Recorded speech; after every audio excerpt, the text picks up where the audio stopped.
नमः शिवाय। दोस्तों, स्वागत है आप सभी का आपके अपने चैनल खुशहाल ज़िंदगी में। दोस्तों, आज की वीडियो में हम बात करेंगे हरियाली तीज के बारे में। यह त्यौहार प्रति वर्ष श्रावण महीने के शुक्ल पक्ष की तृतीया तिथि को मनाई जाती है, जो कि इस बार 31 जुलाई रविवार के दिन पड़ रहा है।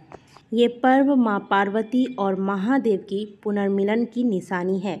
इस दिन सुहागिन महिलाएं निर्जला व्रत रखती हैं, दुल्हन की तरह तैयार होकर भगवान श्री गणेश तथा माता पार्वती महादेव की पूजा अर्चना करती हैं। इस वर्ष हरियाली तीज पर रवि योग बन रहा है, ऐसे में इस दिन का महत्व और भी अधिक बढ़ गया है। 31 जुलाई को दोपहर 2:20 से लेकर 1 अगस्त की सुबह 6:04 तक रवि योग रहेगा, जहां वैवाहिक महिलाएं इस व्रत को सुखी दाम्पत्य जीवन की प्राप्ति के लिए धारण करती हैं। वहीं कुंवारी कन्याएं भी अच्छे जीवन साथी की कामना करते हुए ये व्रत करती हैं। तीज के मौके पर जितना ही सजना संवरना जरूरी है, उतना ही आवश्यक है कि आप सही विधि से इस पूजा को संपन्न करें, ताकि जो कठिन व्रत धारण करके आप इस पूजा को करते हैं, इसका पूरा फल आपको प्राप्त हो सके। साथ ही आज की वीडियो में मैं आपको 2 बहुत ही सरल से उपाय बताऊंगी। चाहे आप व्रत करें या ना करें, लेकिन हर सुहागी या फिर कुंवारी कन्या को जो अच्छे जीवन साथी की कामना करती है, उन्हें यह उपाय आज के दिन अवश्य करना चाहिए। हरियाली तीज के दिन आपको प्रातःकाल जल्दी उठना है। उठने के बाद घर की साफ सफाई कर लें।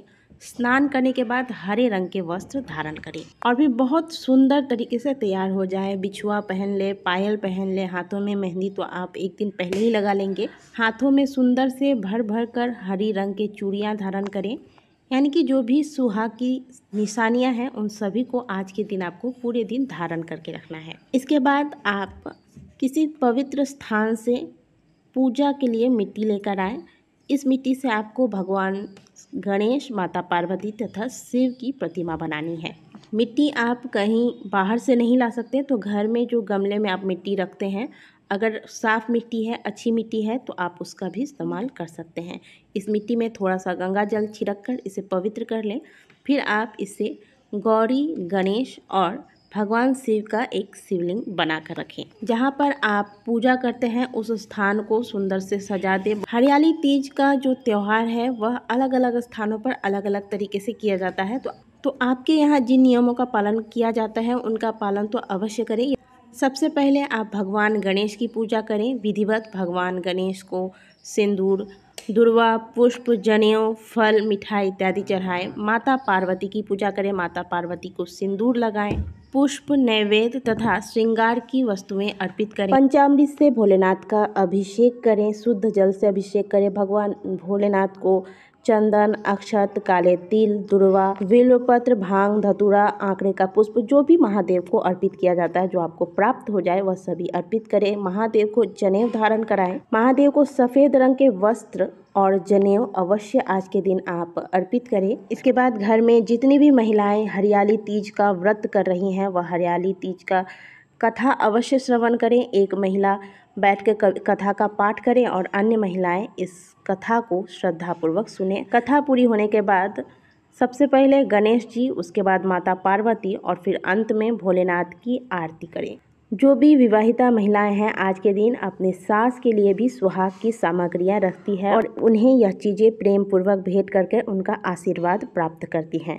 तो इसके लिए आपको हरे रंग की साड़ी, सिंदूर, आलता, बिछिया, चूड़ियाँ, बिंदी, काजल इत्यादि सुहाग की सामग्रियां इस थाली में रखनी है और फिर अपने सास को ये चीज़ें भेंट में देनी है। आप चाहें तो अन्य आपके घर में अगर सुहागिन औरतें हैं, तो उन्हें भी आप अपनी इच्छा अनुसार सुहाग की चीज़ें दान कर सकती हैं, लेकिन सास के लिए सुहाग की सामग्रियां अवश्य रखें और प्रेम पूर्वक उन्हें देकर उनसे आशीर्वाद प्राप्त करें। व्रत के अगले दिन, यानी कि जैसे 31 जुलाई को यह व्रत है इस बार, तो आप 1 अगस्त को प्रातःकाल जल्दी उठें, स्नान करें। वैसे तो रात्रि जागरण किया जाता है आज के दिन, लेकिन अगर आप जागरण नहीं करते तो प्रातःकाल जल्दी उठ जाएं। उठने के बाद स्नान करें और एक बार फिर से आप पूजा अर्चना करें। गणेश जी को दुर्वा, पुष्प इत्यादि चढ़ाएं। माता पार्वती को सिंदूर धारण कराएं, पुष्प चढ़ाएं। भोलेनाथ को जल चढ़ाएं और फिर नैवेद्य अर्पित करें। इसके बाद आप आरती कर लें। आरती के बाद सभी मिलकर महादेव की वो माता पार्वती को प्रणाम करें और अपने पूजा का विसर्जन कर दें। किसी घर के आसपास यदि कोई नदी है तो जो भी पूजा सामग्रियाँ बिल्वपत्र पुष्प इत्यादि आपने अर्पित करे हैं वो सभी उठाएं और जो मूर्तियां आपने बनाई हैं वो सभी ले जाकर इस नदी में इनका विसर्जन कर दें। अब बहुत सी ऐसी भी महिलाएं हैं जो हरियाली तीज का व्रत नहीं करती लेकिन करना चाहती हैं, पर किसी कारणवश कर नहीं सकती, कोई ना कोई समस्या रहती है या फिर वो जिस जगह से बिलोंग करती है उधर ये त्यौहार नहीं मनाया जाता। तो ऐसे में आप क्या करें, आप व्रत नहीं कर सकती लेकिन आपके आसपास या फिर मंदिरों में अगर आप जाएंगे तो बहुत सारी महिलाएं मिल जाएंगी। तो जहाँ भी यह पूजा कोई सुहागिन महिला कर रही होती है वहाँ जाएं।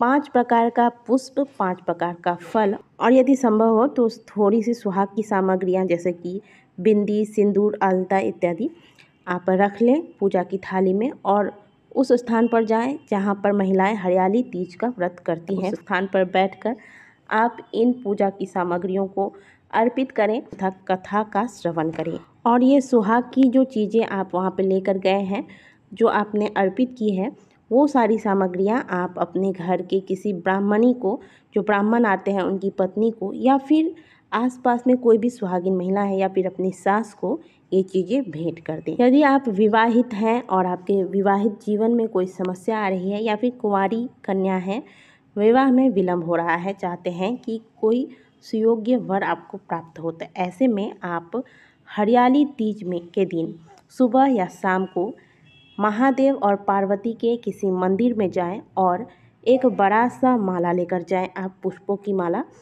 लेकर जाएं, 2 घी का दीपक लेकर जाएं। सबसे पहले तो आप मंदिर जाने के बाद भगवान भोलेनाथ तथा माता पार्वती का सुंदर से दर्शन करें, उनको प्रणाम करें। इसके बाद ये जो आप माला लेकर गए हैं, इस माला को आपको एक साथ ही भोलेनाथ और माता पार्वती को धारण कराना है।